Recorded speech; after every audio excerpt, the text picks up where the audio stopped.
Forgive me, I'm kind of new to YouTube videos and things, but I just wanted to respond to Neil deGrasse Tyson regarding doctors. Because what he did was he gave a long anecdote. And skeptics shouldn't give anecdotes. Skeptics should instead give facts and figures.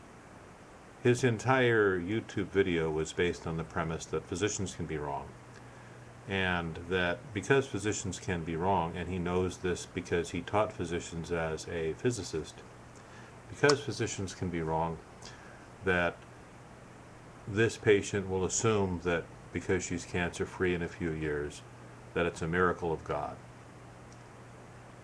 Well, there are a number of problems wrong with that, and when you start out with a foundation of anecdotes to build a point, you lose me. I'm a physician, I'm a skeptic, I took physics, did pretty well at physics. So let's kind of deconstruct what he said. Number one, we are all trained the same, much like physicists are all trained the same. There is a science to medicine, as well as some of medicine which isn't science, but there is a lot of science to medicine. And given the same conditions to a group of physicians, they will tell you that there is a bell curve, and when you have metastatic cancers, chances are you are going to have a certain period of time to live. There are also those cancers that spontaneously regress. But we have explanations for that. We have an understanding of that. So, here's where I take offense. Number one, because you taught pre-med students who went on to become doctors, and because in your physics class they weren't that bright, you seem to condemn the entire profession and then go out of your way to find people in the audience who taught physicians. I'm sorry some of those who were in your class weren't as bright in physics as you thought they might be. I don't think that's a reason to say or condemn all of medicine. Medical school is quite a bit different than college. It's quite a bit different than physics. While I'm sure the same things may apply, that we can say, you know, I had a lot of physics professors, and some of them were kind of idiots too. They might have been very good at physics, but they weren't terribly good at the rest of life.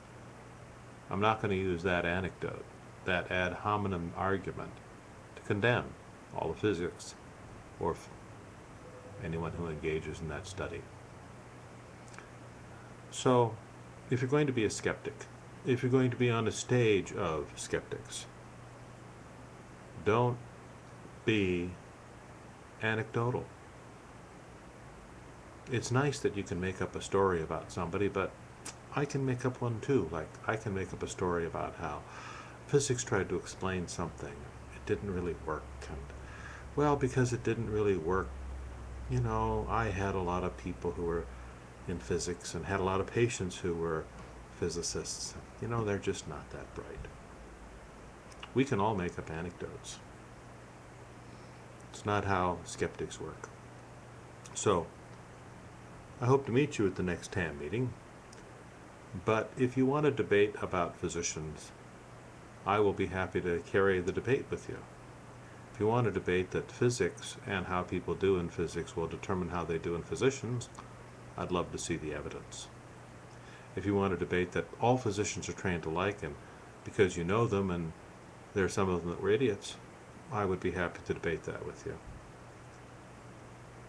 If you want to talk about, you know, physicians can be wrong, and because you don't understand the nature of tumors and cancers and how they grow and don't grow, and what physicians say to people and what people say to you, I would be happy to have that discussion.